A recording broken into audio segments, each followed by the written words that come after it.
I'm going to get started here on Unit 2, Day 1. This is exciting. Back in school. Hope everybody had a good summer break. I think it's time to do a little bit, though, so we can get it going, get our brains going for a little bit. We're going to start with some definitions for the current unit. The first definition is a variable, and that just is stating, oh, there it is. That is just a letter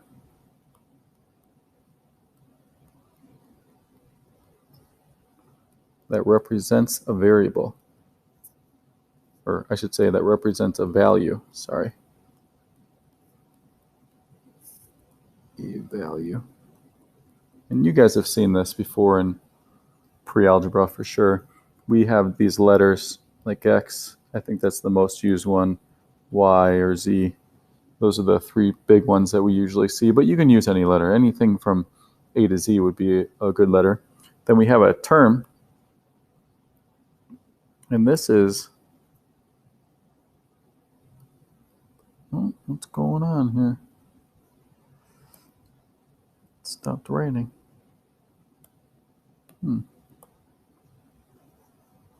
Whoa. All right, let's see here. Let's see. Unit 2, Day 1. Sorry about that. I don't know why it hopped backwards, but I'll pull it up in just a second.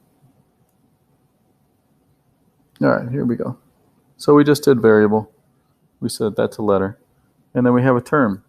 And a term is a part of an expression.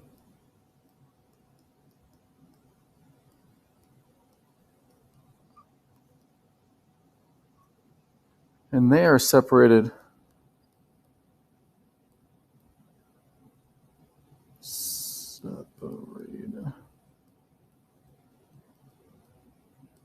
by plus or minus signs. And if I'm going too fast, the great thing is these are recorded, so all you gotta do is press pause or press rewind if I'm going too fast. So we have this expression over here, 2x plus 3. So that has two terms in it. The first term is this 2x.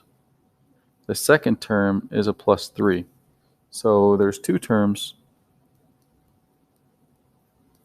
and one is a positive 2x, and the other one's a positive 3.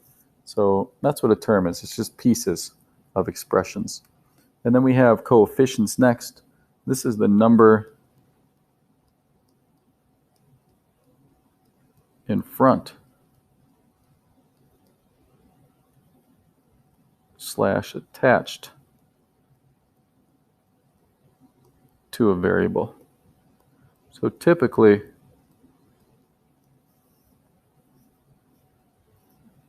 if we take a look at this example 2x plus 3, again, as an expression, the coefficient that we see, and the only one that we see, is this 2 in front of the x, because that's the only thing that's attached or in front of a variable. And the variable is a letter. So 2 is the coefficient. And if there is no coefficient in front of a variable, so let's say that we have this example of x plus 3 over here, that would be an expression as well. We would say there's always a 1 out front if there's nothing written. You can always assume there's a 1. If we continue to move on, we have a constant next. This is a term that is a number only without a variable. So if we go back to that same exact expression that we've been dealing with, this 2x plus 3, you got to ask yourself, which one of these terms does not have a variable? And that would be this plus 3 part right here. So that would be considered a constant in that case. So anything that's just a number, 1, 2, 3, 4, 5, 6, or any negatives would be considered a constant because they don't change. Constant means there's no changing going on there. And then like terms. These are terms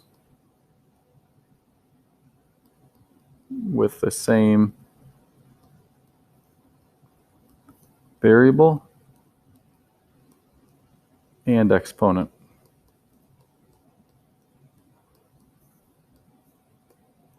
These can be combined in the end, which we're going to get to this unit. So if we have a 2x squared plus a 3x squared, well, do they have the same variable? Yep, they both have an x. And do they have the same exponent? That's the number on top of that variable on the top right. They both have a 2. So yeah, they are considered like terms. So that means we can take these coefficients that are out front, the 2 and the 3, and add them together. So we get a 5, because 2 plus 3 is 5. And the x squared stay the same. We don't do anything with those. So that would be my answer if we were going to combine them. And then we have unlike terms. And these are terms that either have different variables or different exponents.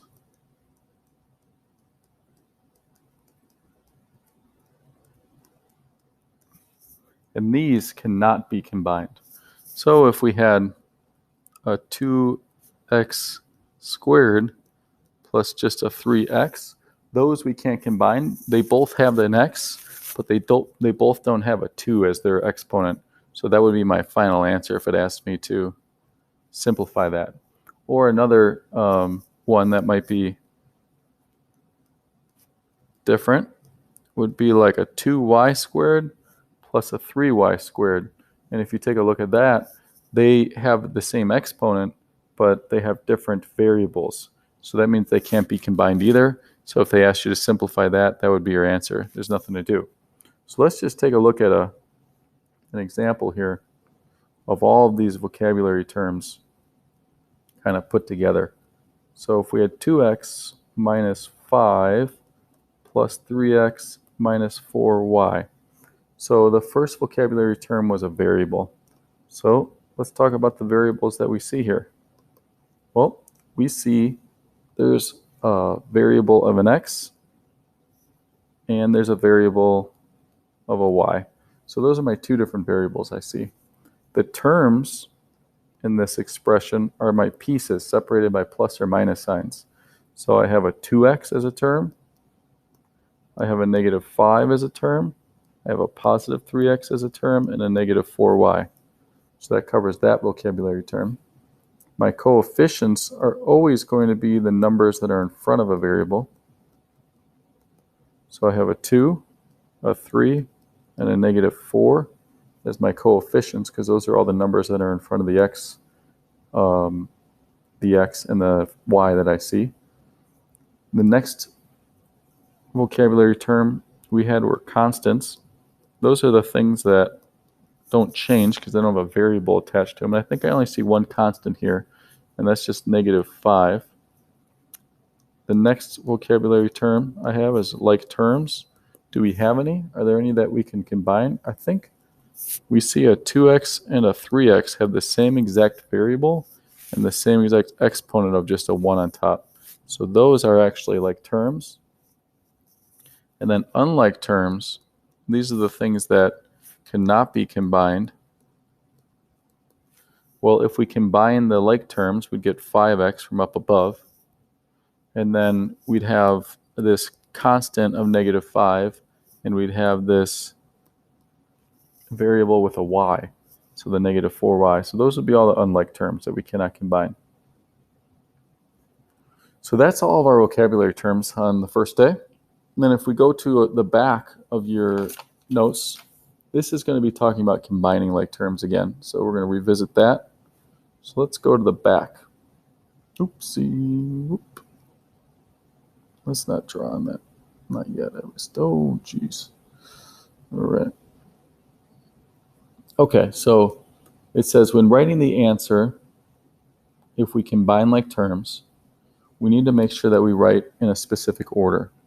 In that order, if we take a look at this on the right side here, it's actually always going to be alphabetical in the end. So we write all my A's, then my B's, then my C's, and then so on and so forth. So in the end, it should always be in alphabetical order.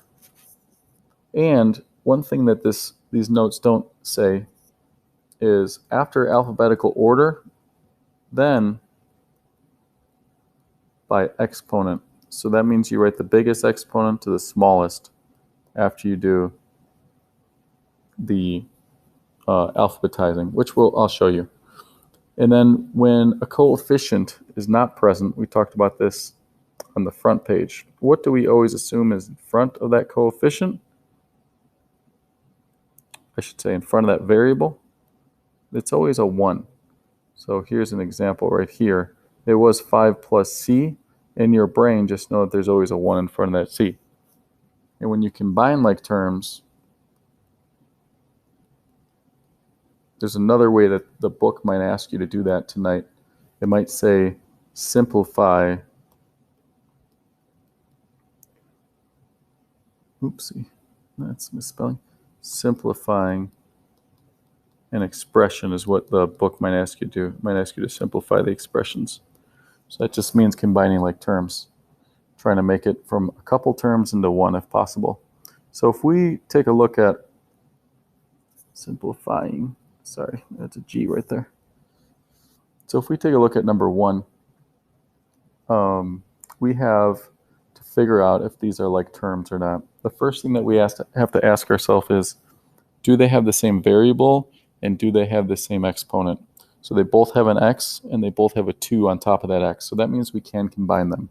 So this 3 can be added to that 5. So 3 plus 5 would give me 8. And then the x squareds don't change. So that's an x raised to the second power.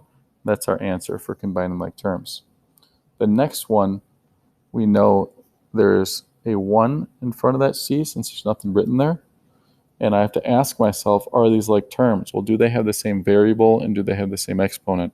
So they both have a c and they both have a c to the first power. So that means I can combine those. -5 plus 1 would give me -4. And then I have a c to the first power. And that would be my answer for number 2. Number 3 has a couple different letters here. So I'm looking for the ones with the same letters and the same exponents. So it looks like this A and this A have A's to the first power, so that means I can combine those. And that's 8A. And then this B and this B has the same exact variables and exponents, so that means I can combine those. And I remember there's always a 1 in front of that B. So that means I'm going to do -3 plus 1, that'd be -2B. And I did write this alphabetically, right? That's my final answer. If you take a look at it, the A's come before the B's. So make sure that you always do that. For this next one, for number 4, we have a 6x and a -11x. They both have the same variable and same exponent, so that means I can combine those. 6 minus 11 would be -5 in your calculator. And then we also have these constants that we can combine. That's a +2 and a -5. +2 and -5 is a -3. And that would be my answer. If we think about the rule of alphabetical, the alphabetical x comes first because that's the first in the alphabet. And there's this -3 that's on the end doesn't have a letter, so you always write that last. So the constants are always last. So make sure we know that when we're writing our answer. We always write our constants last. So if we go on to number 5, we got 3 different letters here. Alphabetically, I believe Q, R, S, T, U, V, W, X is first. So we have this X and this X. So if we combine those, we'd get 14 minus 4 is 10x. Alphabetically, I think it goes x, y next. So we'll do our y's. There's always a 1 in front of that y. So we have negative 9 minus 1 would be negative 10y. And then z's would be last. So we have plus 3z and minus 3z. I think that gives us 0 z's. So those will cancel each other out, so we don't even need to write it. So that would be my answer there. If you write plus 0z, you wouldn't be marked off. But normally 0 times anything is gone. It just knocks itself out of there. The next one, if we look at the like terms, we have this 8 and this 3 have an x and a 2 on top of that x. So that means those can combine because they have the same variable and power or exponent. So 8 plus 3 gives me 11. We have plus 2 minus 3 gives me, in my calculator, I think they give me minus 1. And there is no constant. And I wrote that from biggest exponent to smallest. So the 2 came first, and the 1 would be next for our exponents. So that's combining like terms. Why don't you pause it and try to do the next few here. Do 7 through 9 and see if you can get the answers that I'm about to get. So press pause, try it out, then come back to me. All right, hopefully you did the next 3. Let's take a look. We have A's come before B's, so I have plus a positive 12A and a minus 12A. I believe that those would actually cancel each other out to give you 0 A's, so I don't have to worry about that. And then this B always has a 1 in front, and I have negative 4 minus 1. So if I have negative 4 minus 1, I'd be negative 5, and that would be my answer. So just a negative 5b to the first power. And then we have, for number 8, we have this positive x squared. I don't see any other x squareds, so that means I'm just going to write that. That's going to represent my x squareds. There's a 1 in front if you want to write it. We have this negative 2x and this positive 6x. If we combine those, negative 2 plus 6 gives me plus 4x in your calculator. And then we have the constants that are last. So we have this 5 plus 6. That would give us plus 11. And then that is written from biggest exponent to smallest with your constant last. So that's how we want to see it on your tests and quizzes. For number 9, alphabetically, we have the m's come first. So we do 4 plus 4 would give me 8m. The n's would come next. So that would be minus 4 and minus 4, and I believe that's negative 8. And the constants are last, and the only constant I have is this plus 4, so I just write that at the end. That's alphabetical with the constants last. So hopefully you got those 3 right when you took a pause. Now these last 6 are the hard, maybe the harder ones. So I'll do these with you. Hopefully they make sense. So the first one, I take a look at it and I see a 2x squared. I don't see anything else with an x squared, so that's going to be rewritten on its own. I see this x to the first and this x to the first. Those, if I add those together, negative 2 plus 2, I think I get 0 x's. So those cancel each other out. And this constant, plus 2, is the only thing that's left. So I write it as 2x squared plus 2. The next one, I know that there's a negative 1 in front if there's nothing written. So I have a minus 1 and plus 2 for the a squareds. If I do negative 1 plus 2 in my calculator, I believe I get 1a squared. I can add my a's together. I know that that a has a 1 in front if there's nothing written. So I have 3 plus 1 would give me plus 4a. And then I have this constant of negative 6. So now I have minus 6. And that would be from biggest exponent to smallest with the constant always last, like we talked about above. The next one, alphabetically, the x's come first. So I have an x squared and an x squared. So now I have 4 minus 1 would give me 3. And then I have my y's, which would be next according to my alphabet. So I have negative 2 and negative 3, so it's negative 5y squared. And then last would be my constants, would be 6 plus 1, that's plus 7.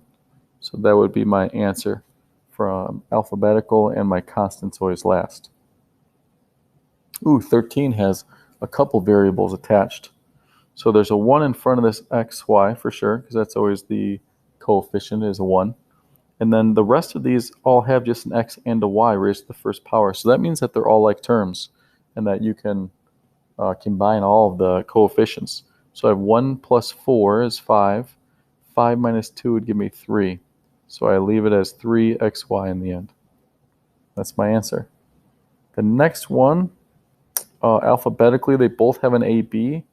So I would go with the one with the bigger exponent. So that's going to be the a squared b one. So I looked for another a squared b, and I believe I have one at the end, and there's always a 1 in front.